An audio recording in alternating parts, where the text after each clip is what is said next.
dia a todos, né?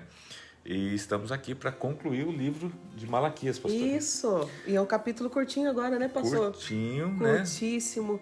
Mas nós não esperávamos também que ia ter tanta profundidade no livro, né? Nem fale, meu Deus, como tem, né? E encerramos o livro de Malaquias, né? Vamos falar hoje sobre o capítulo 4, que por coincidência é o último livro também do Velho Testamento, Exatamente. Malaquias.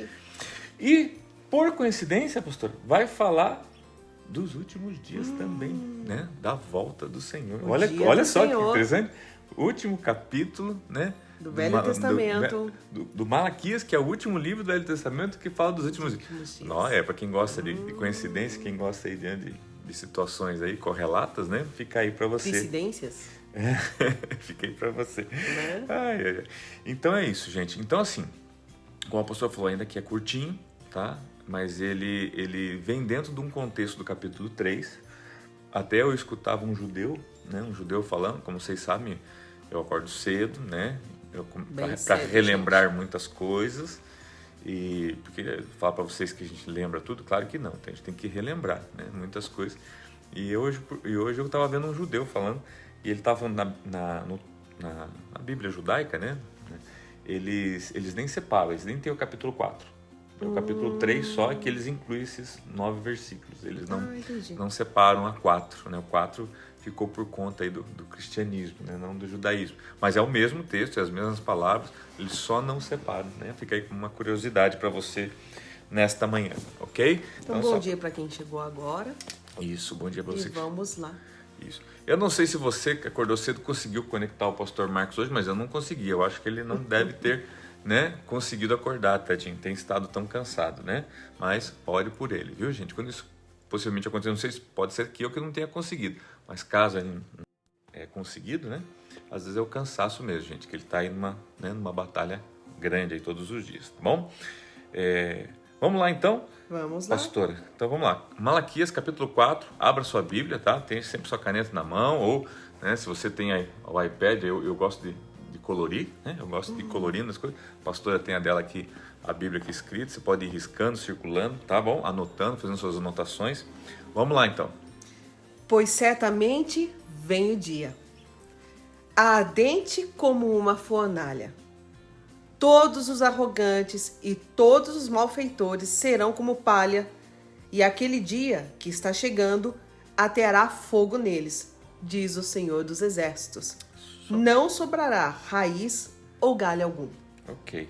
Só para você, assim, relembrar, né? Porque a gente corre o risco de você não relembrar. Pastora, volta lá no capítulo 3. Tá ok.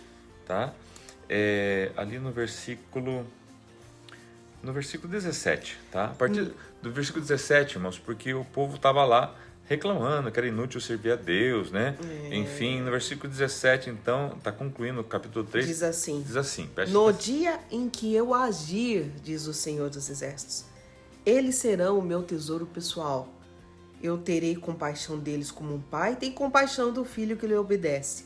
Então vocês verão novamente a diferença entre o justo e o ímpio, entre os que servem a Deus e os que não servem. Tá, no dia que eu agir. E aqui o capítulo 4, então, que é sequência, né? Pois certamente vem o dia, ardente como uma fornalha, todos os arrogantes e todos os malfeitores serão como palha, e aquele dia que está chegando ateará fogo neles, diz o Senhor dos Exércitos.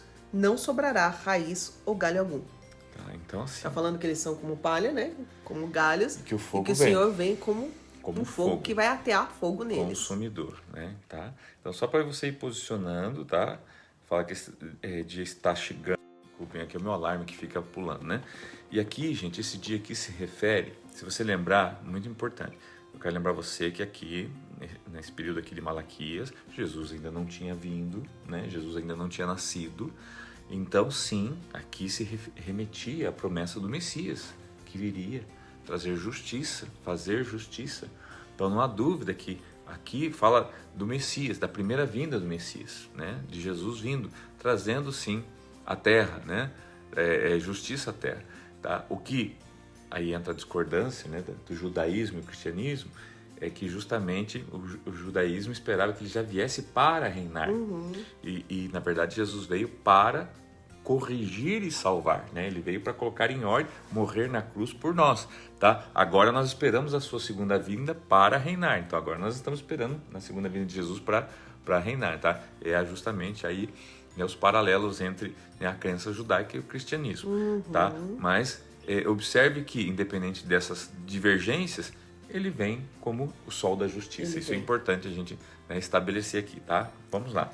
Mas, para vocês que reverenciam o meu nome, o sol da justiça se levantará, trazendo cura em suas asas.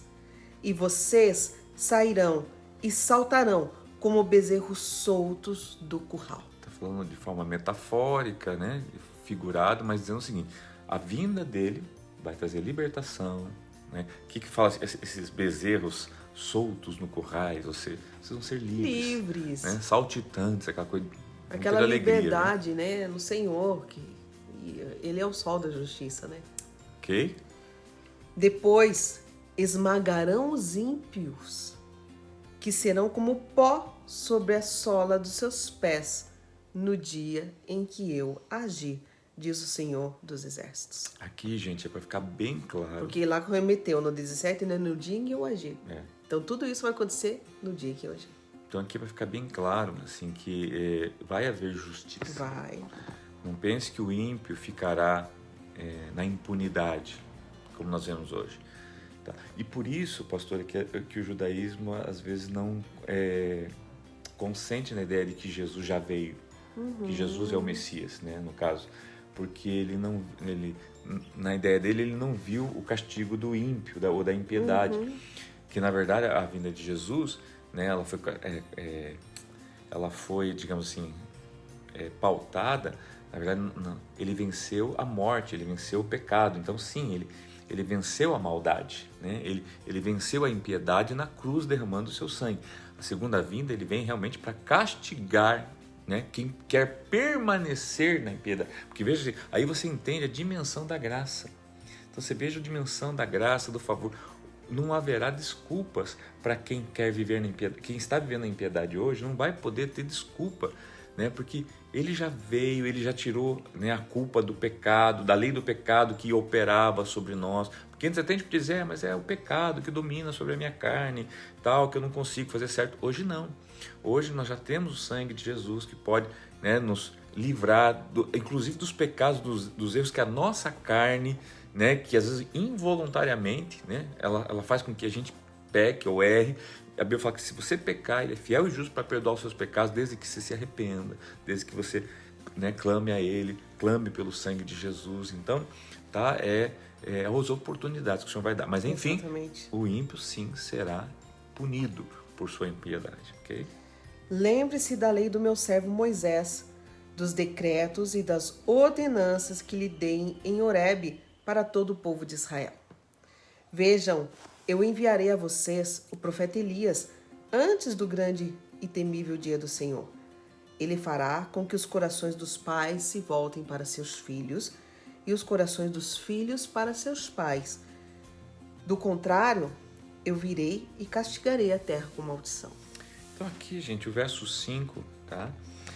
A ideia, vejam, enviarei a vocês o profeta Elias, antes do grande e temível dia do Senhor. Quer dizer, antes desse dia, que vai ser temível, eu vou enviar, né, o profeta Elias. Lembrando que o profeta Elias foi aquele que foi arrebatado, uma carruagem de fogo, né, não se viu a morte dele, ele ascendeu aos céus. Lá tem 1 Reis, várias citações no Velho Testamento. E aqui está dizendo de um retorno dele à terra, tá? O próprio Novo Testamento responde isso, quando o próprio Jesus fala, né? Olha, Elias veio e vocês não o reconheceram, citando acerca de João Batista, que não está falando de uma reencarnação de Elias, porque Elias não morreu, então não tem como ser reencarnado.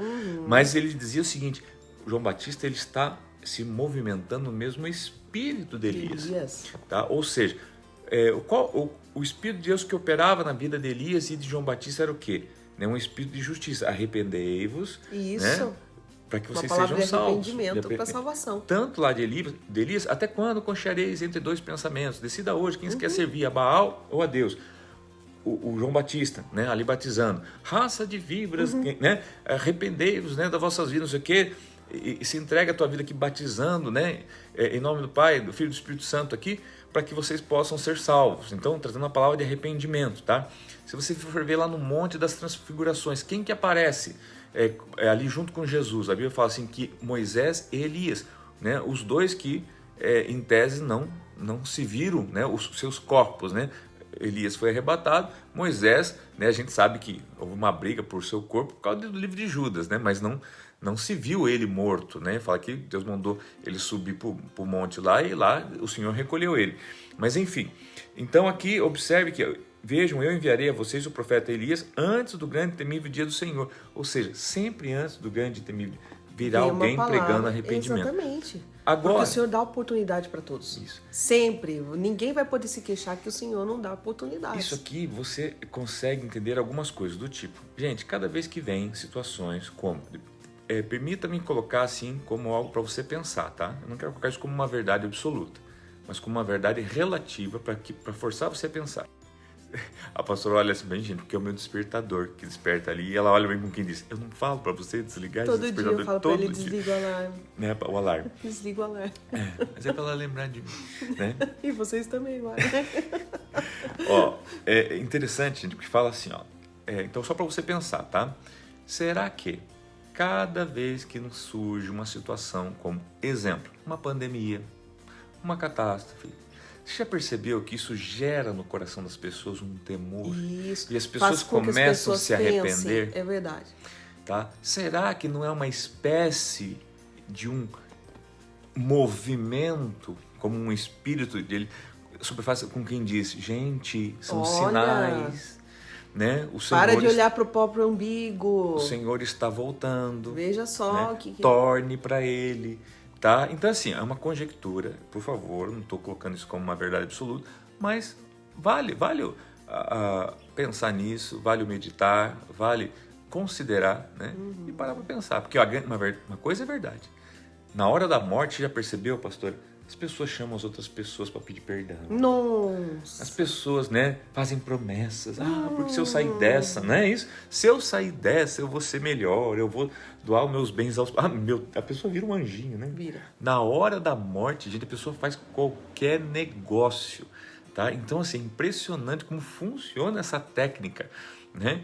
Então, assim, fica aí para a tua reflexão, tá bom?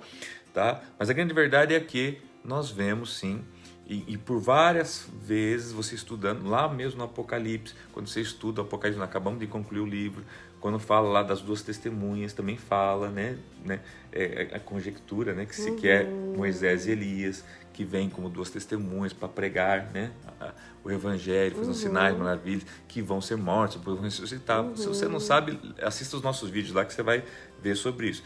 Para quê? Provocar arrependimento. Então, é um movimento. Tem que orar. Orar por esse alarme. Por você. Não é o alarme, amor, não é eu. Mas vamos lá. Gente, né? Então agora, e o verso 6, né? Então agora ele vai falar assim, e ele fará, tá? Ou seja, esse espírito, né, de Elias, não é o retorno, mas essa obra que Deus envolve a humanidade, que é a mesma obra que teve lá no Elias, lá no João Batista e lá no final dos tempos vai haver, ela envolve o quê? Ela envolve um retorno, pastor, do que? De corações. Essa ideia do coração, do pai voltando para o filho. Corações dos pais se voltam para os seus filhos, corações dos filhos para os seus pais. Né? Então, o que é isso? Reconciliação. Então, você entende? É um movimento de Deus sobre a face da terra, sobre os homens, para trazer reconciliação. Exatamente. Entre os homens e entre também os homens e Deus e os homens. Reconciliação. Então, olha que nós encerramos aqui o livro de Malaquias. Claro, a gente já ouviu muitas vezes usarem esse versículo para falar sobre famílias, sobre, né, filhos, sobre uma série de coisas, mas vamos se manter aqui no contexto que estamos falando do dia do Senhor. Tá? Então, essa reconciliação, esse arrependimento, tá? E ele fala, se não for assim, eu virei e castigarei a terra com maldição.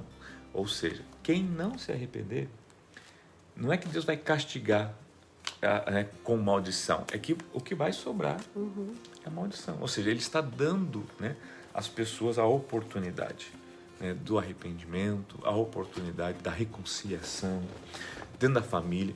Então, se eu puder encerrar, né, esse nosso livro de Malaquias, né, pastor, que nós vimos lá desde o capítulo 1, 1, 2 e 3, vimos um Deus que ama. Lembra que começava assim? Eu quero que vocês saibam que eu amo vocês. Exato, ele começa né? dizendo ele começa que nos falando ama. isso, né? E Depois vem essa sarrafada.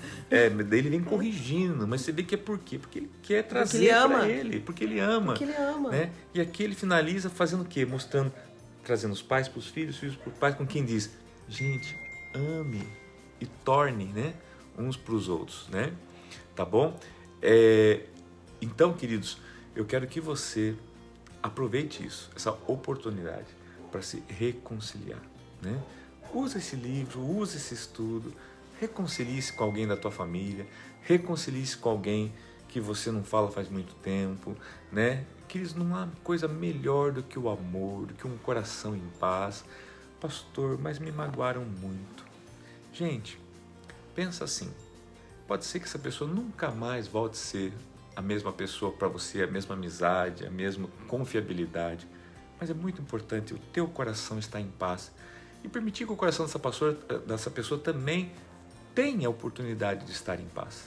É tempo de reconciliação, pastor. É tempo de nós entendermos mais sobre o amor, que tudo sofre, tudo suporta, tudo crê, tudo espera. Tá bom? Então eu queria encerrar esse livro falando de amor, porque ele iniciou falando de amor. Exatamente. Bem? E é isso, pastor. Curtinho hoje, né? Tá? Queridos, a todos vocês, uma semana abençoada, né? Essa semana também, amanhã a gente tá junto, né, pastor? Amanhã estamos juntos.